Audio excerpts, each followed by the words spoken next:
قل هو الله أحد.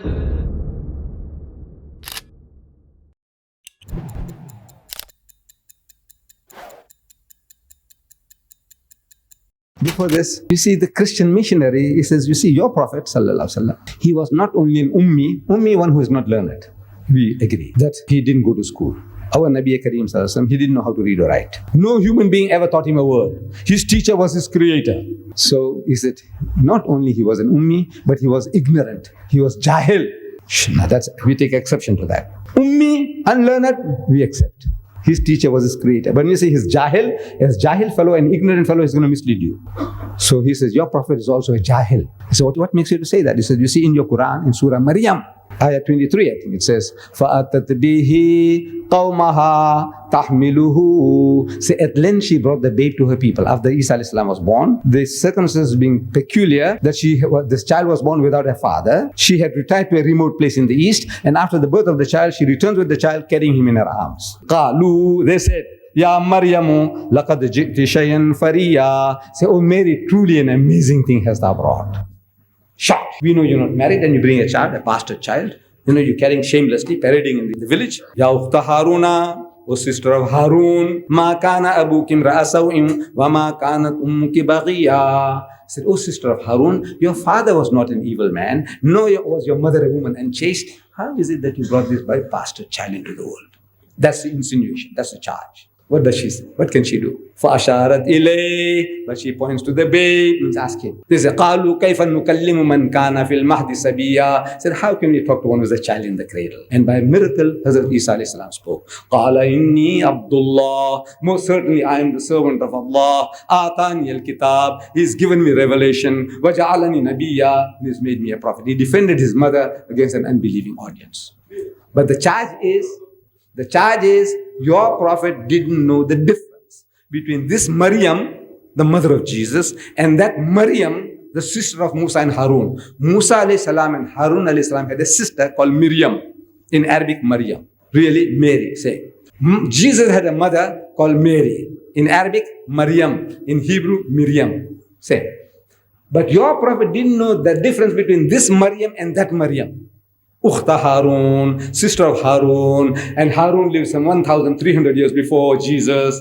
That Maryam lived 1,300 years before this Maryam, and your prophet is confused. He didn't know the difference between this Maryam and that Maryam. He is ignorant.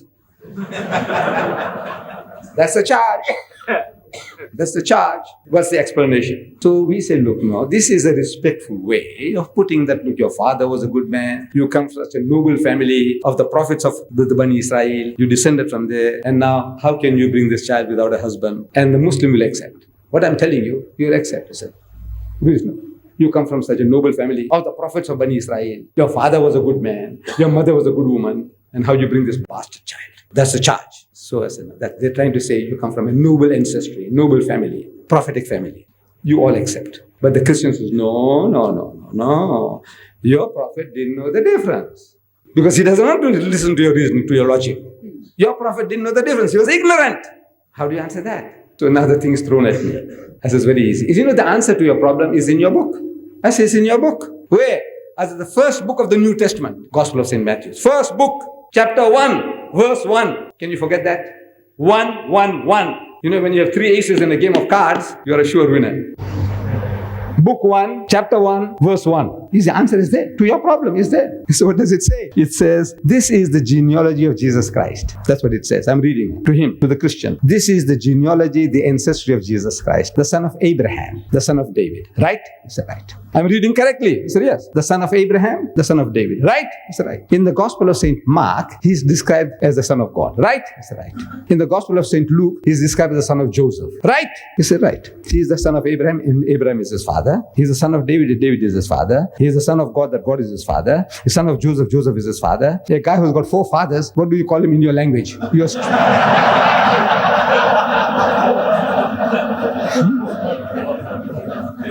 what do you call him? In your street language, what do you call that guy who's got 4 fathers? He said, no, it doesn't mean that. I said, then what does it mean? I'm telling you, I know it doesn't mean that. But your book says he's the son of Abraham. Abraham is his father. Son of David. David is his father. Joseph the carpenter is his father. And God is his father. He's got 4 fathers. You're Jesus. 4 fathers. What do you call him? No. So, my dear brothers and sisters, you see, if you are working, if you are trying to do a certain job of work, all knowledge is filled up unto you. Our Nabi Kareem sallallahu alaihi wasallam, he gave us the secret of knowledge. He said, "Ballighu anni walau aya."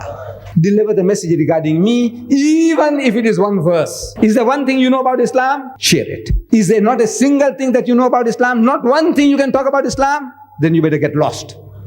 You are dead wood on the house of the ship of Islam. We are carrying you dead wood. You don't know one thing you can talk about Islam? Something, one thing, man, about your hygiene? Huh? I understand our Khalid Balala, he made some remark about the president, that he doesn't wash his backside. And how can he be the president? Look, one thing, man, one thing, Don't you know your hygiene? We are the most hygienic people with all our poverty. We are the most hygienic people. We are the most hospitable people. Wallah, we are. Talk about it, man. Talk about something that you know about Islam. If you don't know about theology, about psychology, about philosophy, you're not Hafizul Quran, don't worry. Do you know one thing about Islam? Any one thing you can talk? Man, open your mouth. As soon as you start talking about one thing, that one thing again and again, Allah adds more. This is how knowledge increases. This is how I got my knowledge. I didn't go to university to learn the Bible, Darul Ulum to learn Islam, no, nothing. Just doing, talking, and problems, and the problem is created and I get the solution. So my knowledge increases. Same thing, secret with you. Our Nabi said, "Ballighu anni walau aya." Deliver the message regarding me, even if it is one verse. Go to town, my dear brothers and sisters, something that you know of us, learn to talk, and as soon as the guy poses a problem for you, you'll be looking for the answer. And when the answer comes, you'll be able to retain it. Like this, I can keep on throwing things at you. Facts. This is more mere entertainment. You go home and it's forgotten. I said, Mr. Deedat gave a fantastic lecture. What did he say? We don't know what he said. No. Just one thing, pick it up and go to town. The Christian, he hasn't got a leg to stand upon. It's the most nonsensical religion on earth. Most nonsensical. Adam and Eve eat the apple and we all go to hell for that. The most nonsensical religion on earth. And that guy is getting converts. And we're not getting converts with the Quran. Simply because we are not talking. Jazakallah for this opportunity.